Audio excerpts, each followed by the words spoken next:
Bien, ahora vamos a ver el proceso de control de calidad. El proceso de control de calidad es el siguiente. Vamos a establecer un aspecto para controlar, vamos a definir.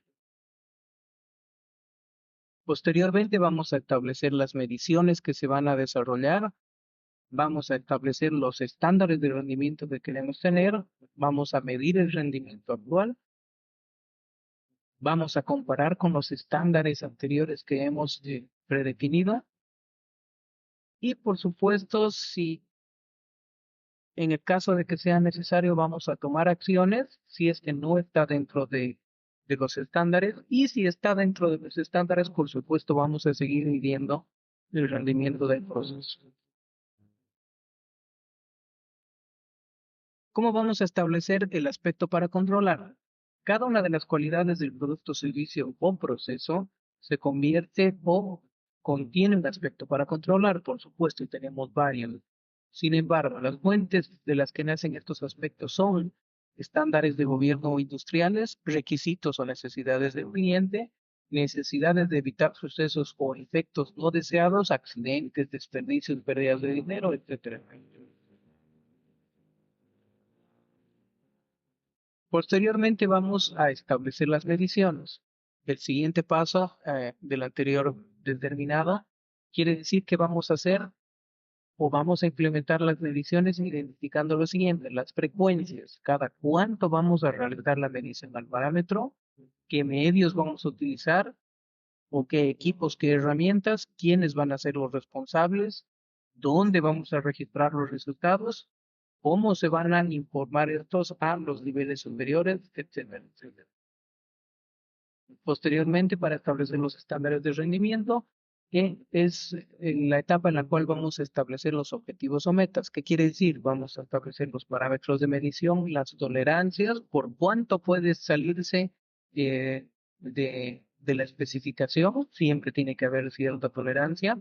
Y por supuesto, estos parámetros, los estándares, tienen que ser de carácter innegablemente oficial. No pueden cambiarse bajo ningún motivo. Tienen que ser comunicados con precisión para que no haya confusiones ni errores y por supuesto tienen que ser alcanzables. Tiene que estar evidenciado que ya ha sido alcanzado por otras industrias, por otras empresas o por otros procesos. Es lo más importante.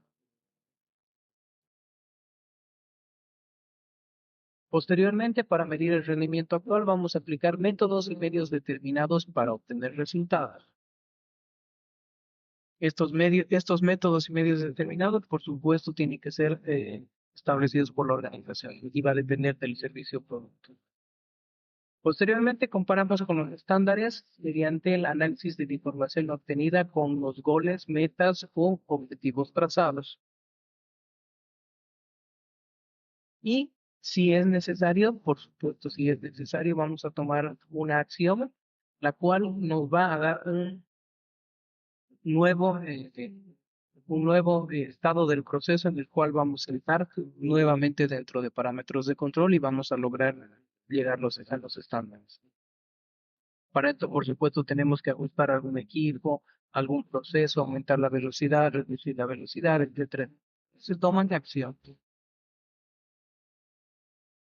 El ciclo PDSA o PHBA en español, el derivado del acrónimo en inglés Plan, Do, Check, Act, también conocido como ciclo de Deming, es base de análisis y guía en varias publicaciones ISO, los estándares ISO.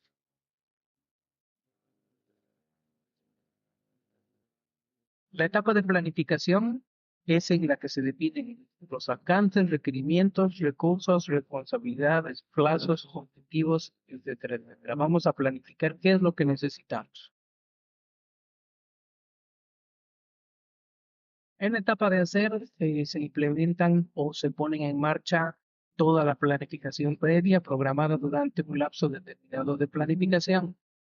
Para la aclaración que para que tengamos una etapa de hacer mucho más sencilla, la etapa de planificación tiene que ser bien extensa y bien detallada para evitar problemas cuando estemos realizando la etapa de planificación. La etapa de verificar. Con toda la información que hemos recopilado cuando ya hemos implementado, cuando hemos hecho la etapa anterior de hacer, por supuesto, vamos a comparar con los requisitos, con las expectativas que teníamos, con los estándares, con los patrones y toda la información para evaluar la eficiencia y la eficacia de nuestro proceso. Finalmente, vamos a actuar.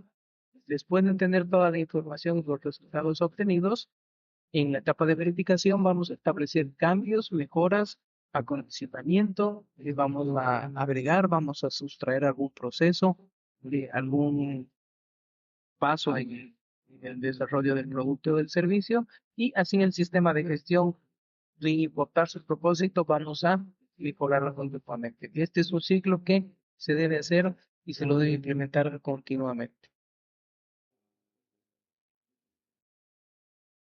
El control automatizado. El control automatizado es aquel que es llevado a cabo por mecanismos no humanos. ¿Qué quiere decir? Son aquellos que controlan la gran mayoría de los procesos en general.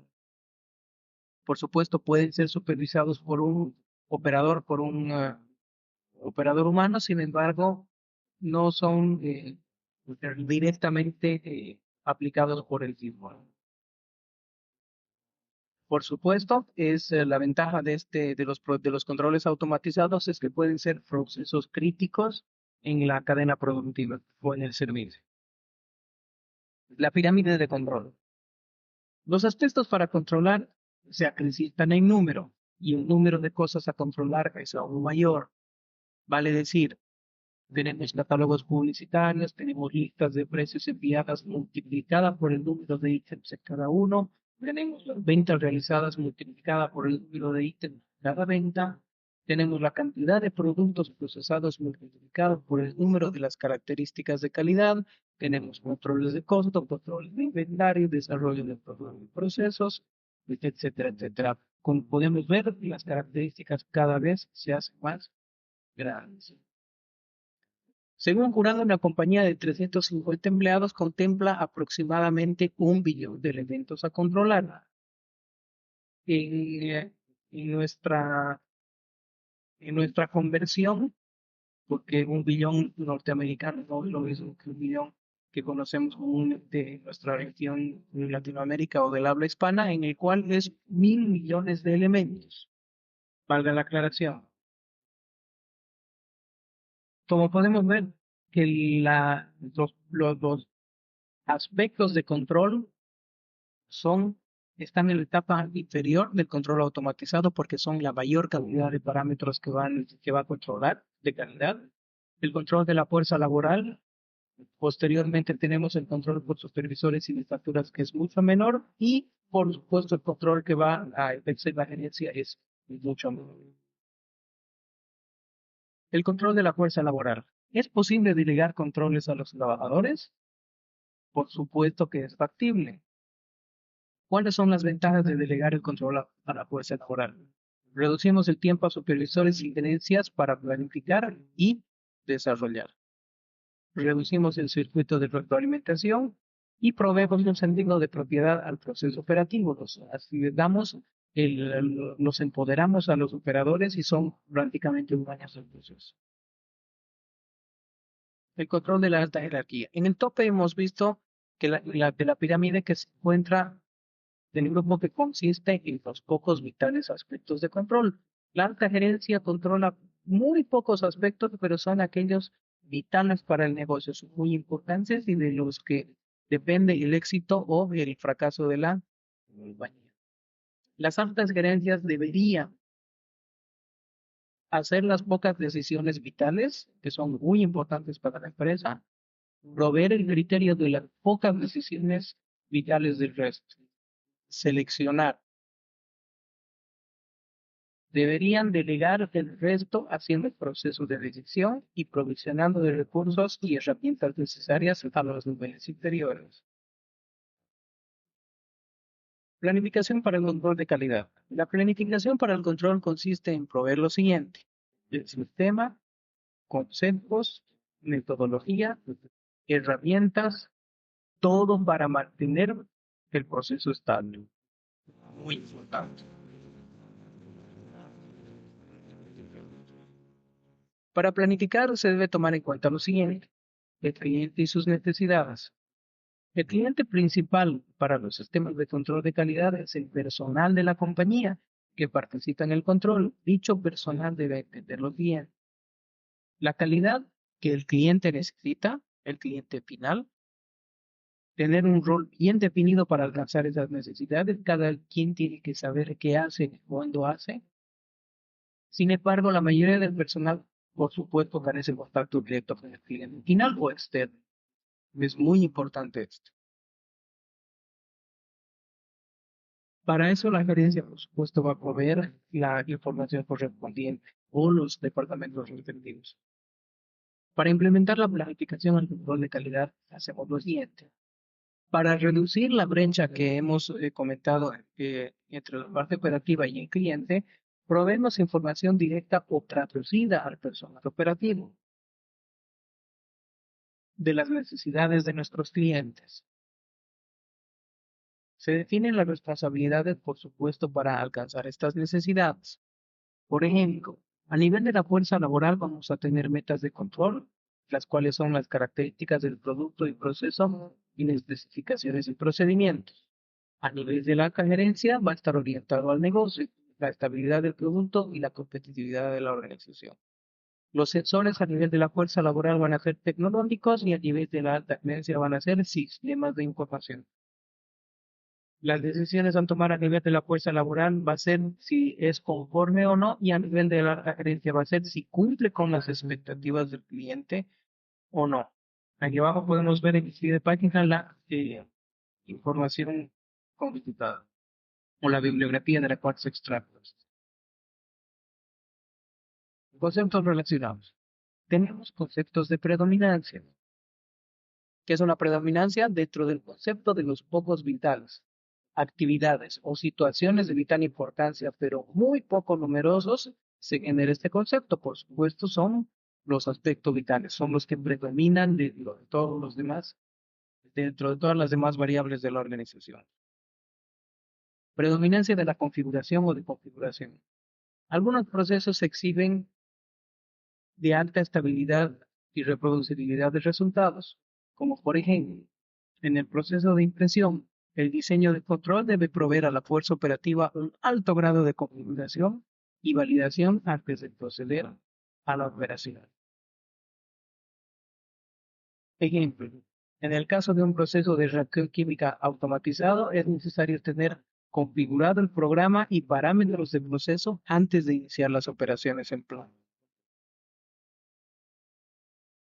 El G quiere decir, es una expresión derivada del latín que quiere decir exemplicidad. Es prácticamente decir ejemplo.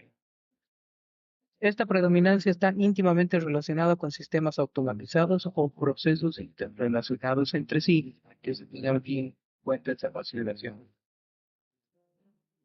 Tenemos la predominancia de tiempo.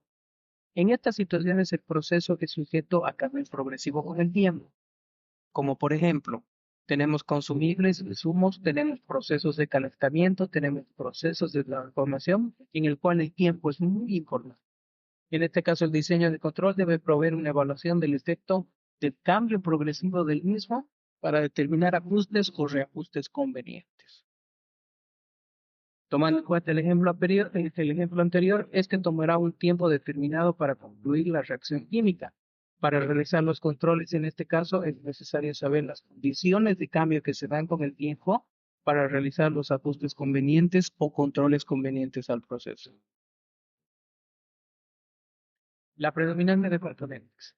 En este aspecto, lo determinante es el ingreso de materiales o componentes. Ejemplo, en el caso de ensamblaje de electrónicos o equipos mecánicos, el diseño de control debe estar dirigido u orientado a relaciones con el proveedor, incluyendo la planificación conjunta para la mejora de la calidad de los o de las entradas al proceso. Vale decir también que sin una buena planificación logística es imposible tener un proceso estable. En este caso aplica la predominancia de componentes. La predominancia del trabajador. En este tipo de procesos, la calidad recae y depende directamente del trabajador. Por ejemplo, trabajadores especializados, especialistas de un área, etcétera.